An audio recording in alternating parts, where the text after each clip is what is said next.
Hey, I'm super excited that you have considered joining us as a growth group leader at Oswego Christian Church.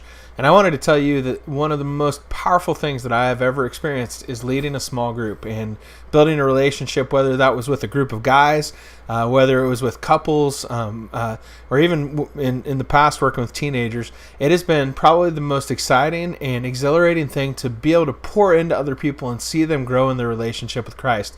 And so my hope is that by sharing some ways to help make your growth group exceptional and engaging, that these 8 ideas that I'm about to give you will make a difference for you as you start to seek to lead these kind of groups. So the first thing, let's just jump into it, how to make your group exceptional and engaging, is the first one is this, that you would connect with your group weekly around what's going on in their world. So a lot of people think that getting straight into the spiritual stuff is the most important thing, and it is the most important thing. But the very first thing that you need to do is connect with one another on an individual basis. You need to find out what was their week like. If they've been having a rough time, maybe somebody in that room is having relationship problems, and it's going to be very hard for them to discuss anything that you're wanting to talk about if they can't get past and kind of open up and share with your group. And so connecting with them, be sure to let them know that it's important to you that what is said in your group stays in your group, that nobody's going to gossip about it in the community, that they're not going to hear about it when they get to work, that somebody is sharing something that was said in your group. So you connect with one another at a real level about what's going on in their world. That's the first thing you can do. The second one is this.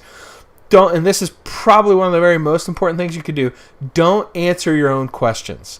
When you ask a question in a growth group, don't answer your own question. It is a huge temptation for a leader to sit there, ask a question, and then you sit in silence because nobody is answering your question. And what do you want to do? Your temptation is to answer your question.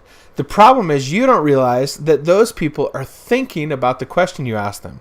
If I told you to describe the difference between grace and faith to me, it would take you a minute to actually define those two things and then tell me what grace is and what faith is and what they have in common and all those things. It would take you a few minutes just to kind of spin up to that idea. And if I were to jump in and answer that question for you and to begin to describe the differences between them and how they work together, you would immediately shut off and stop thinking about it. So you need to practice the art of being okay with silence. Ask a question and sit on it. It's difficult, it's weird, it's odd, but I promise you it will produce the best results you've ever had in your small group.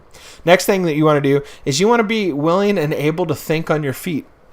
Oftentimes people will bring up things that have nothing to do with what you're talking about. And it's okay to address those and talk about them and to be willing and ready to jump into different subjects, but also to learn how to pull your group back. Sometimes I'll just say, hey, you guys, this was a really good discussion. Let's get back on topic. And that's just an easy way to kind of think on your feet and bring your group back to where it needs to be. So be ready to think on your feet. The fourth thing that you want to do, challenge their perceptions.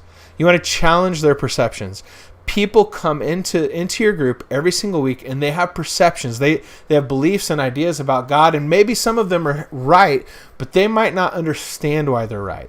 And so if you will challenge those perceptions, oftentimes what you're going to do is cause them to think about their faith in a way they've never thought about it and to ask questions maybe that they haven't been willing to allow themselves to ask. And when you do that, it challenges everything about their faith and it deepens their faith. It pushes it down further into their heart. One of the real keys that we're wanting to get here is not for you to be teaching them a bunch of stuff, but for them to be coming to the answers themselves. We want them to begin to really explore and understand and go and have kind of aha moments. And so you might ask a question that everybody else is afraid to ask. Like, for instance, Jesus said that we should ask for whatever we want in prayer, but that hasn't been my experience. How about you? What in the world does he mean then? If he doesn't mean that we can just that I can just get an icy if I want an icy right now by praying for it, what does Jesus mean? See, that kind of question digs into people's heart. It digs into their perceptions about who God is and how he operates, and you will unearth all kinds of stuff in them. So don't be afraid to challenge their perceptions. Don't be afraid to ask questions that are hard. Sometimes I'll even say, maybe the Bible's wrong here. I don't believe that, but what I'm doing is I'm pushing against deeply held perceptions that they have, to force them to really think through an issue that maybe they're not willing to think through on their own. The next thing that we're going to talk about, the fifth thing, is only ask open-ended questions. Never ask a yes or no question. If you do happen to ask a yes or no question, you can, don't go, oh, I blew it, I asked a yes or no question. Instead, say, the question is yes or no. Explain your answer to me. Explain, back up why you would say yes or why you would say no. But typically, you want to ask an open-ended question. You want to ask why did God do this? Where did this come from? Who is it who this affects the most?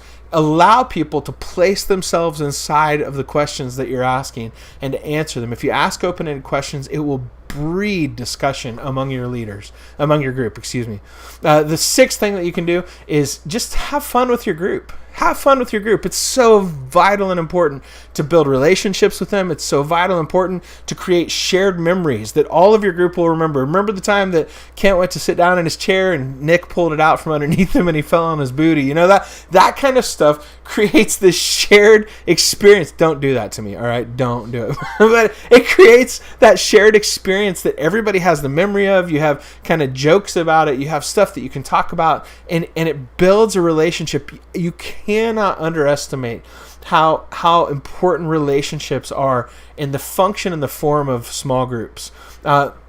Seventh thing that you need to do: you are the leader, so act like it.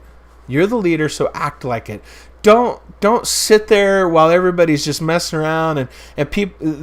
There's kind of a time and a place for people to be talking and having fun and goofing off. But at some point, people are there because they do genuinely want to grow spiritually. They do genuinely want to grow in their relationship with God. So you take control of that time. Allow it to have a little bit of breathing room, but don't wait too long. In my estimation, 3 to 5 minutes is plenty of time for that.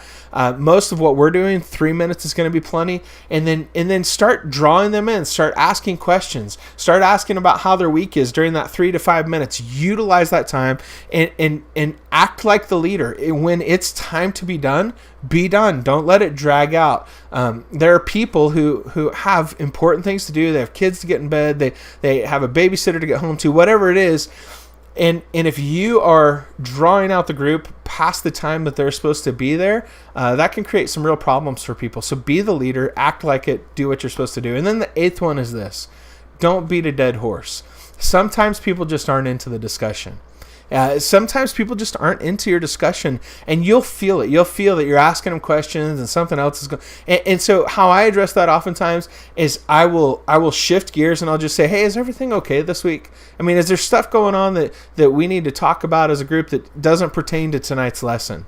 One of the things that you'll find is as you do that, people recognize that you really genuinely care about them. You really genuinely love them.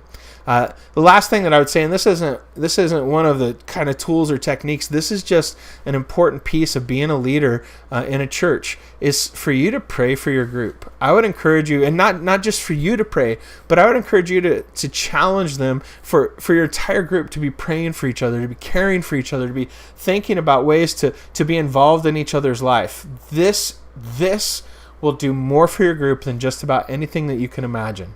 To have one of your group members be sick and somebody else in your group say, hey, why don't we put together a meal train and get meals for them and take it to them, or to have one of your members be having a baby and for the group to put on a baby shower for them. That kind of thing is so powerful, and it begins by you praying for your group and getting them to pray for one another, because as you begin to care about the shepherding of your group, thinking about them as sheep and each of them thinking about each other as a shepherding opportunity, man, there is a power that happens when the church gets out of rows and gets into circles and groups. We so often sit in rows in church, and when we're sitting in circles and we're praying for each other and we're shepherding one another, the body of Christ really becomes the body of Christ.